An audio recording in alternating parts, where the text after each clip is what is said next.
A nuestros televidentes del Willy de Colombia, bienvenidos a este acopio informativo. Estos son nuestros titulares. Más de 30.000 trabajadores de Ecopetrol laboran a través de la tercerización que prohíbe expresamente la ley colombiana. Quienes sostienen la principal industria que coloca al Huila a la cabeza de las exportaciones de pescado deberá pagar para continuar con vida. La desatención y el incumplimiento estatal al sector productor del campo se convierte poco a poco en una bomba de tiempo. El Huila agropecuario por tradición quedó por fuera del programa creado y financiado por el Ministerio de Agricultura. La empresa colombiana de petróleos amplía su nómina de caciques y mantiene la tercerización de sus trabajadores.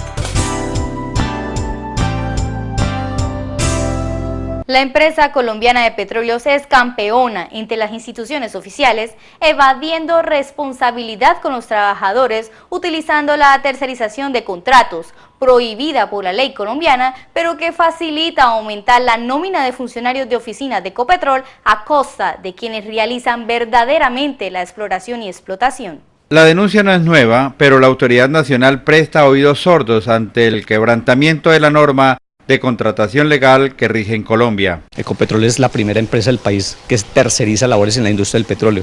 No es coherente con el plan de acción laboral de Obama Santos, ni tampoco coherente con la aplicación de la ley 1429 y el decreto 2025, que va encaminado al tema de formalización y de generación de empleo.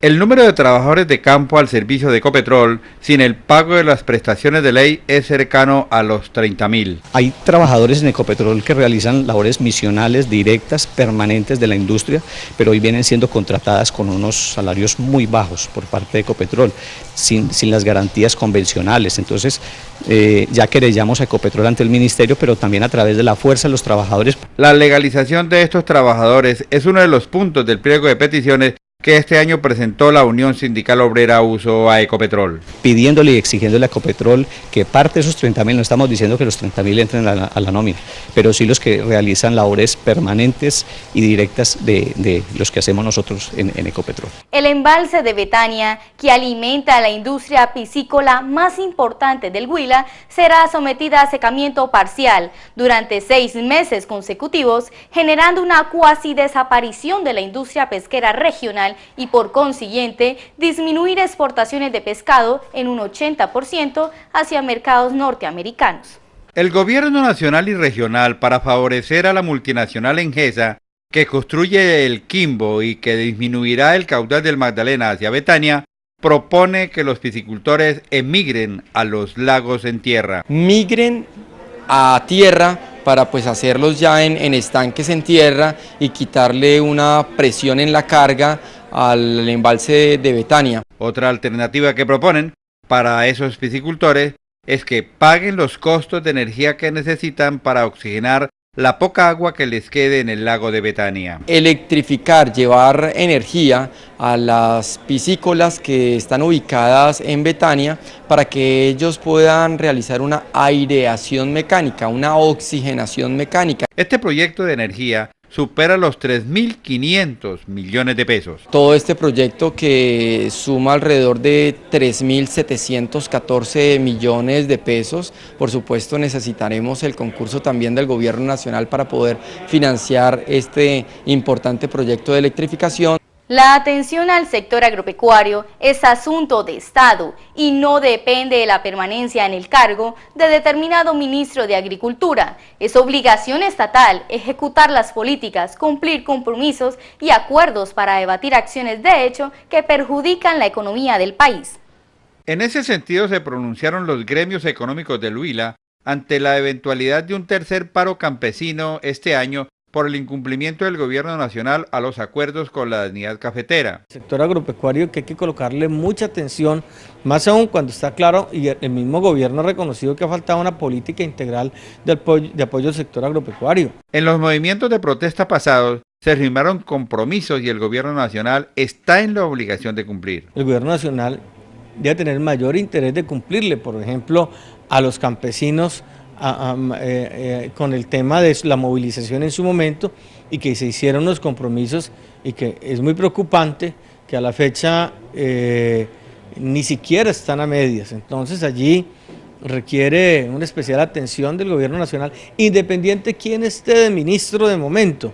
Esto es un tema de gobierno, de Estado, y que al sector agropecuario es uno de los mayores generadores de ingreso, de empleo, y hay que ponerle toda la atención porque si no se vuelven bombas de tiempo.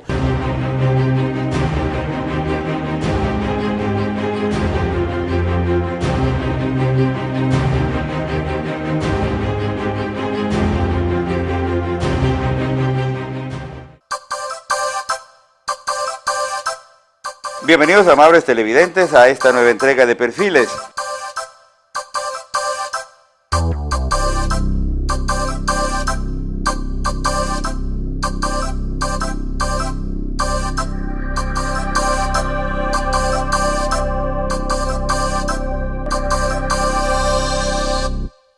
La Organización de Naciones Unidas declaró al 2014 como el Año Internacional de la Agricultura Familiar. Hace 4 semanas, el ministro de Agricultura y Desarrollo Rural creó el programa Agricultura Familiar en Colombia, asignándole más de 500.000 millones de pesos que ya distribuyó. El presupuesto asignado por el ministerio debe ejecutarse en los meses que restan del presente año porque hace parte de la vigencia anual. Un presupuesto de 550.000 millones de pesos a ser ejecutados en el 2014. El programa no se ha iniciado en parte alguna del territorio nacional, pero los recursos ya los distribuyó el ministerio y al Huila no fue incluido, a pesar de ser una región eminentemente agropecuaria. Pues bien, todavía no se han comenzado a ejecutar, pero ya emitieron un comunicado en el cual aplicaron los recursos y esos recursos fueron aplicados a unos departamentos de nuestro país y llegaron hasta el Tolima y al Huila no lo tocaron ni de aquí para abajo. Entonces es preocupante, sí, porque pues nuestros productores agropecuarios también requieren de crédito, porque los recursos son para crédito, para asistencia técnica, para inversión en tecnología, para inversión en transferencia de tecnología y para fortalecimiento organizacional, pero a nosotros no nos tuvieron en cuenta.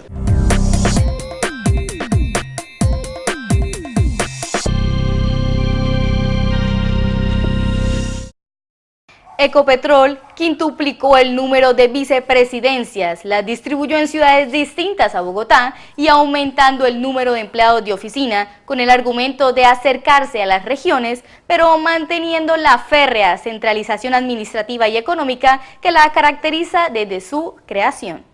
La ampliación de cargos administrativos ya entró en vigencia silenciosamente y los nuevos funcionarios están en proceso de asumir sus cargos una vez les acondicionen las oficinas en las ciudades donde fueron ubicados para ellos y sus funcionarios. De una vicepresidencia de producción, Ecopetrol, en un esfuerzo de acercarse a las regiones, partió la vicepresidencia en 4. 3 que están en las regiones y una que está con los manejos de socios. Son la vicepresidencia central, la vicepresidencia Orinoquía y la vicepresidencia sur. Pero se espera el funcionamiento de una nueva vicepresidencia para la costa caribe colombiana. Hay una vicepresidencia adicional que es la del Pacífico, que en buena medida responde en sus posibilidades de crecimiento a que encontremos reservas en el Caribe colombiano. Ojalá así sea. Previamente se bifurcó la única vicepresidencia en 2 existente para conseguir con la subsiguiente subdivisión imperante.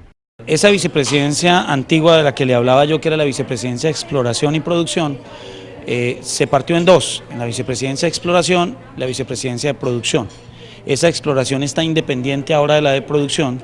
Lo que hace la de producción es la actividad de desarrollo y producción, que es la misma que venía haciendo, pero más focalizada hacia las regiones y las actividades. La vicepresidencia sur tiene una amplia cobertura en el territorio colombiano fronterizo con el Ecuador. Entonces, sur cubre el departamento de Huila, Tolima, Putumayo, Caquetá y Nariño.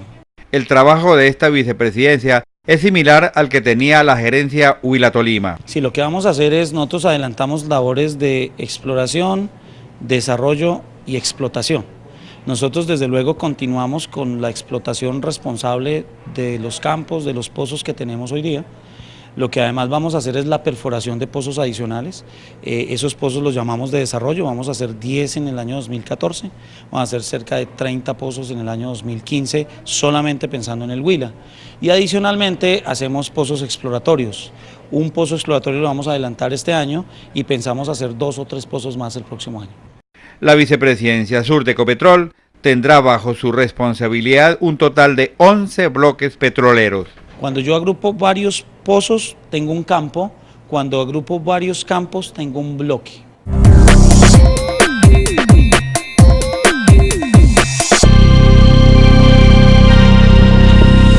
Vamos a una pausa y al regreso, la guerra con el Perú indujo a Colombia a crear el Instituto Geográfico. La pauperización de la producción agropecuaria, una endemia nacional. En la marcha contra los atentados, metieron gato por liebre.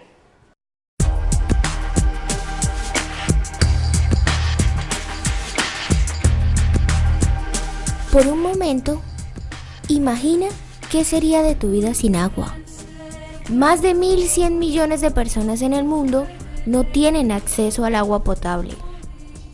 ¿Y tú, aún sigues pensando en la cifra? Ahorrar agua es ahorrar vida. Un mensaje de EPN. Hacemos parte de ti.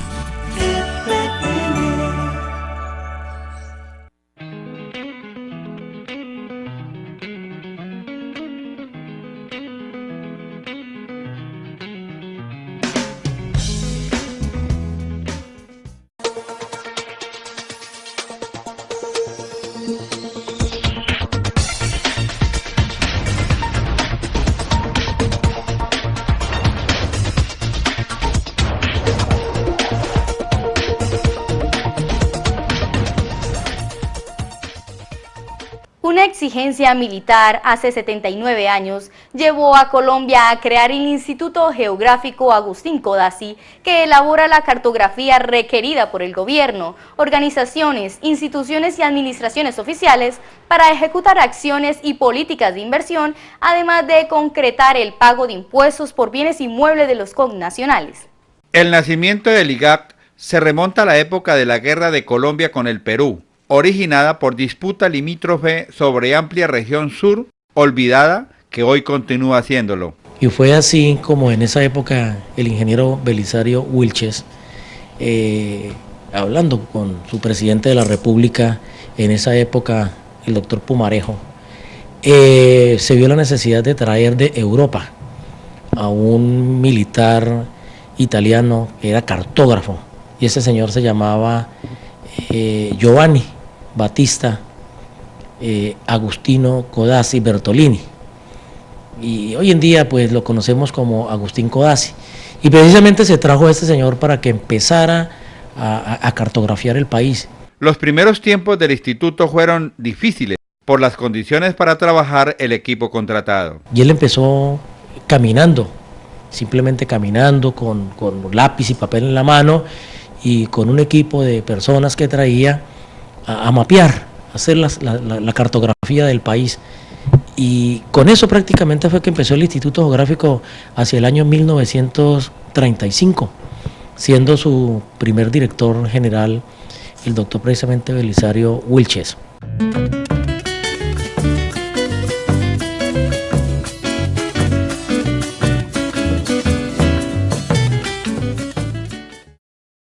La pauperización de la producción agropecuaria, fundamental para la supervivencia de las familias campesinas en Colombia, es impresionante, con el atenuante del total olvido estatal y la carencia de atención por parte de organizaciones sociales con responsabilidad en la comunidad nacional. Los niveles de pobreza que hay no solamente en la ciudad, sino también en los campos, son precisamente el reflejo de la pérdida, de la no dedicación de esas familias en el campo a la agricultura. Las familias campesinas carecen de estímulo y de acogida a sus productos que las desobligan a permanecer en sus parcelas. Si no está siendo competitiva para la gente, para el sector productivo, dijéramos, no está siendo rentable, pues seguramente que la gente no va a sentirse motivada allá en la finca, en la parcela, a cultivar, y eso nos está generando pues una serie de situaciones de inseguridad y de crisis. Yo creo que hoy la dirigencia gremial, política, pues estamos abocados a una gran crisis en el mundo, por la falta precisamente de la seguridad alimentaria, y sumado a eso pues los efectos del cambio climático, la crisis de sequía, pues realmente aquí lo que estamos es frente a una bomba de tiempo que si no le ponemos cuidado pues las consecuencias van a ser bien complicadas. La agricultura familiar es básica para la existencia del habitante del campo que alimenta al citadino. Las que se está dedicada a una escala menor y en la que en buena medida garantiza la sostenibilidad de esas familias. La que no es, dijéramos, familiar es aquella que está dedicada fundamentalmente a la comercialización, a la exportación, a la producción, dijéramos, a una gran escala que ya está muy determinada por las reglas del mercado.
Bienvenidos, amables televidentes, a esta nueva entrega de Perfiles.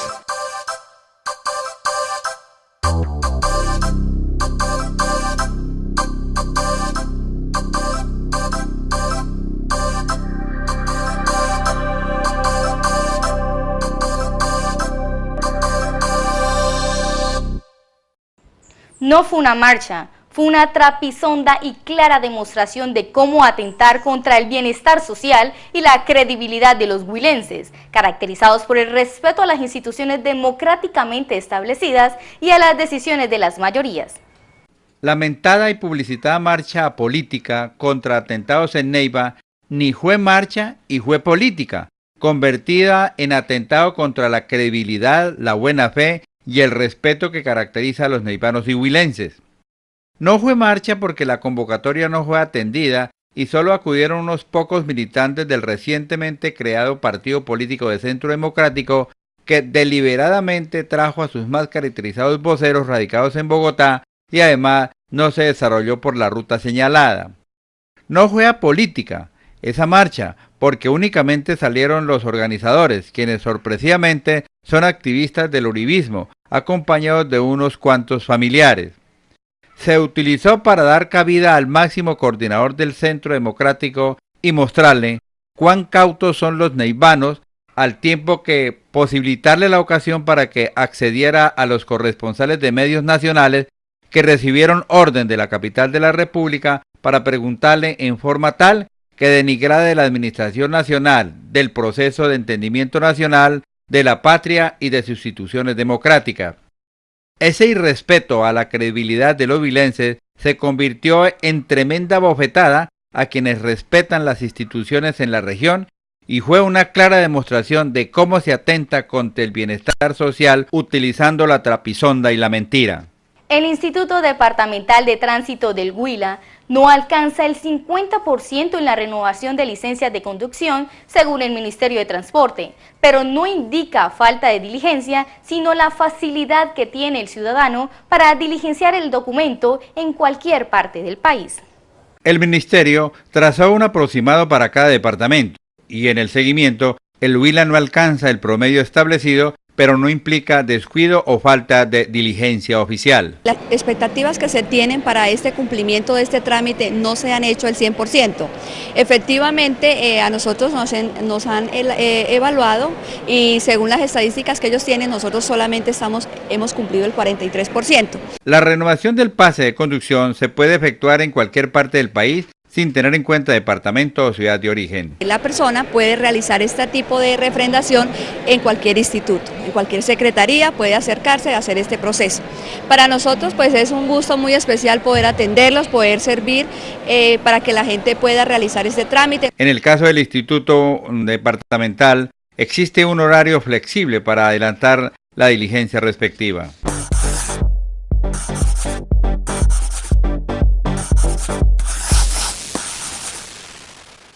Una dinámica ambiental con la participación de jóvenes y niños, utilizando como atractivo las redes sociales, comenzó a implementar la Corporación Autónoma Regional del Alto Magdalena, ampliando la estrategia que inicialmente mantenía con personas adultas en la geografía regional. Nosotros hemos querido vincular, hablo de nosotros como Corporación Autónoma Regional, hemos querido vincular a los jóvenes para que sean promotores ambientales. Ya se venía trabajando el programa de promotoría ambiental comunitaria, pero lo estábamos haciendo con personas adultas. Esta ampliación cubre a jóvenes y niños en cada uno de los municipios debidamente capacitados. Ahora queremos abrir ese espacio para que ellos sean justamente los voceros y que nos ayuden como a apalancar todos esos procesos de educación ambiental con otros jóvenes. Usted sabe que el lenguaje del joven se entiende con el joven, entonces nosotros ya como adultos no podemos llegar a hablarles directamente, sino que sean ellos los promotores y que nos lleven ese mensaje que queremos dar, que es obviamente el cuidado de los recursos naturales. Esta preparación tiene un determinado número de horas que disciplinariamente se ocupan por cada uno de los jóvenes en cada uno de los municipios de origen. El programa de Red de Jóvenes de Ambiente está estipulado por el Ministerio de Medio Ambiente y Desarrollo Sostenible. Prácticamente nosotros como corporaciones o como entidades reguladoras del medio ambiente lo que tenemos es que capacitarlos para que ellos sean promotores. Las capacitaciones están alrededor de 240 horas.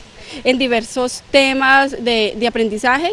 De esas 240 horas son 120 horas presenciales y 120 horas de trabajo de campo, en el cual los muchachos pueden desarrollar un proyecto ambiental. No se trata de impulsar la conservación de zonas, sino de mantener el entorno ambiental empleando elementos que tengan a su disposición. Acá lo que estamos haciendo es promoviendo u organizando la red departamental de jóvenes de ambiente.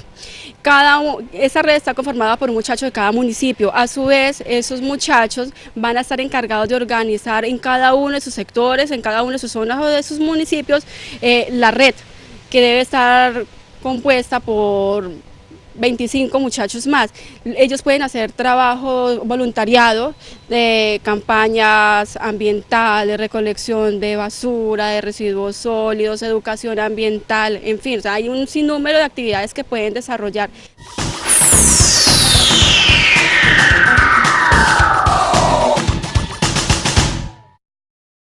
Vamos a una nueva pausa, pero al regreso, Neiva, sede del Encuentro Regional de Coros Juveniles.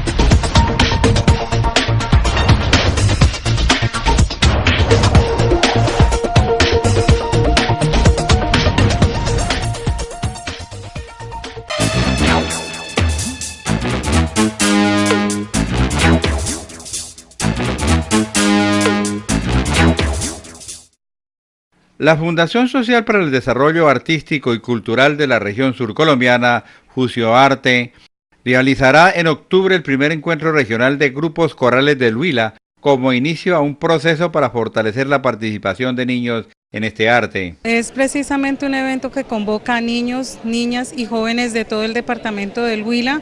La idea que tuvo Fusionartes inicialmente es abrir nuevamente estos espacios de la actividad coral que se ha perdido hace muchos años. La paulatina desaparición de los grupos corales en la región motivó la organización del evento. Ya no se ven ni se sienten los coros, escasamente veíamos actividad en algunas instituciones musicales, pero hemos querido como replantear ese proceso y activarlo a nivel de instituciones y organizaciones a nivel del departamento. El encuentro contará con la participación de grupos en Neiva con apoyo del Ministerio de Agricultura. Por eso Fusionartes presentó un proyecto ante el Ministerio de Cultura en el Programa Nacional de Concertación, logró quedar y el Ministerio nos está apoyando este año con el primer Festival Departamental de Coros Infantiles a Viva Voz. La convocatoria inicial contó con respuestas positivas. Ya se hizo una convocatoria a nivel departamental, se escogieron 3 agrupaciones, que es la de Baracoa y Cofisán de Garzón y Palermo, que está en proceso también con niños y niñas que se están formando en la actividad coral. Para desarrollar el encuentro se contará con la participación de grupos nacionales. Nos acompaña un grupo de música que viene de Unimúsica Bogotá con el ánimo de generar mejores ambientes y de ser un referente para esos niños y niñas que están empezando a trabajar la parte coral. En Neiva, Fusioartes cuenta con un semillero bien interesante. Acá en Neiva pues contamos con la alianza estratégica de la Secretaría de Cultura, Batuta, que también va a participar con una agrupación de niños y niñas de zonas vulnerables, y la organización Fusionartes, que tiene desde hace un año igualmente concertado un proceso de formación con niños y niñas de la Comuna 10 y ha dado mucho que hablar porque pues han sido niños que han sido sacados de situaciones como que implican el desbaratamiento de un hogar, de un niño, son niños desplazados, vulnerados, golpeados por la violencia y ha sido muy positivo.